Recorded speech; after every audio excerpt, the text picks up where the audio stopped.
عربی سیکھنے اور اسلامک لیکچر کو دیکھنے کے لیے ہمارے چینل کو سبسکرائب کریں اور ساتھ ہی بیل کے آئیکن کو پریس کریں تاکہ ہماری تمام نئی آنے والی ویڈیوز کا نوٹیفیکیشن آپ تک بآسانی پہنچ جائے۔ اللہ رب العالمین والصلاة والسلام علی سید المرسلین اما بعد فاعوذ باللہ من الشیطان الرجیم بسم اللہ الرحمن الرحیم الصلاة والسلام علیک یا رسول اللہ وعلی آلک واصحابک یا حبیب اللہ۔ ہم یہ سن رہے تھے کہ ظرف مستقر کی کیا پہچان ہے اور یہ ترکیب میں کیا واقع ہوتے ہیں اور اس کا ترجمہ کس طرح کیا جا سکتا ہے۔ پچھلے لیکچر میں ہم اس کی ایک مثال، اس کی ایک پہچان پڑھ چکے تھے، ہم مزید اس کی چند پہچان سنیں گے۔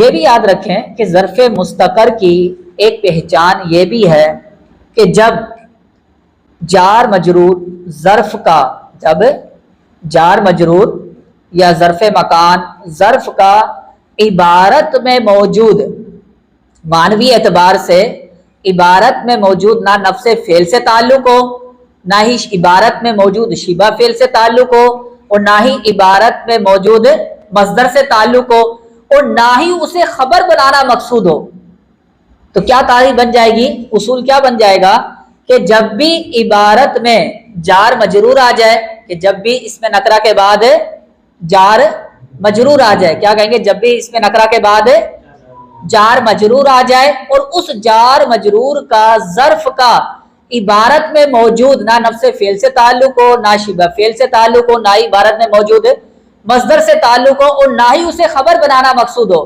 تو اب اس صورت میں یہ جار مجرور ظرف مستقر بنے گا۔ اب ہم اس کو کیا کہہ سکتے ہیں کہ یہ جار مجرور کیا ہے؟ ظرف مستقر ہے، اور یہ جار مجرور ظرف مستقر شبہ فعل محذوف سے متعلق ہو کر صفت بنے گا۔ تو یہ جار مجرور ظرف مستقر شبہ فعل محذوف سے متعلق ہو کر کیا بنے گا؟ یہ صفت بنے گا، اور ترکیب کلام میں اس میں نکرہ کو موصوف بنائیں گے، اور ترکیب کلام میں اس میں نکرہ کو موصوف بنائیں گے۔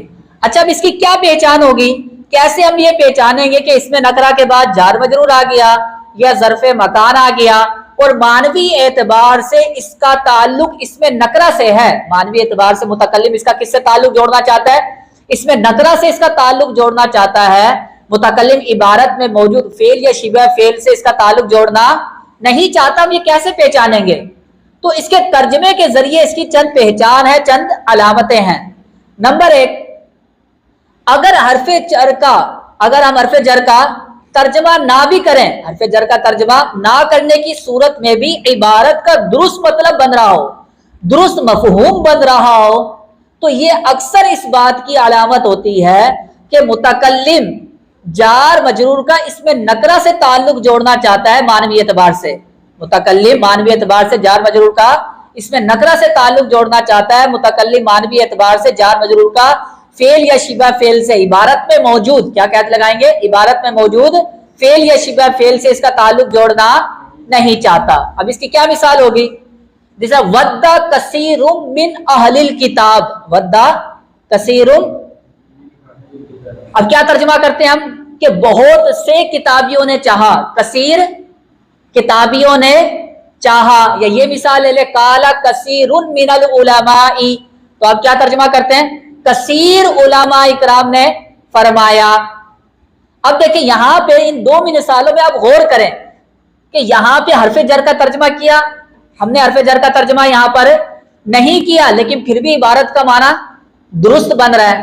تو حرف جر کا ترجمہ نہ کرنے کی صورت میں یہ چیک کرنے کی ایک علامت، ایک فارمولہ ہے کہ اس اصول کے ذریعے آپ پہچان سکتے ہیں کہ یہاں پہ جار مجرور کا تعلق کیا ہے؟ اس میں نکرہ سے ہے، عبارت میں موجود فعل یا شبہ فعل سے تعلق ہے، تو آپ فوراً یہ فیصلہ کر سکتے ہیں کہ جب بھی حرف جر کا ترجمہ نہ کرنے کی صورت میں بھی عبارت کا درست مطلب بن رہا ہے، تو آپ یہ فیصلہ کر سکتے ہیں کہ گویا کہ متکلم یہاں جار مجرور کا اس میں نکرہ سے تعلق جوڑنا چاہتا ہے، عبارت میں موجود فعل یا شبہ فعل سے تعلق جوڑنا۔ تو اب ترجمہ کیا کریں گے؟ کثیر علماء اکرام نے فرمایا، بہت سے علماء اکرام نے فرمایا۔ اب ترکیب کیا ہوگی؟ قال فعل ماضی مبنی بر فتحہ، کثیر موصوف فاعل، کیا کہیں گے؟ کثیر، اور من العلماء یہ جار مجرور ظرف مستقر۔ اب کیا بنے گا؟ یہ جار مجرور ظرف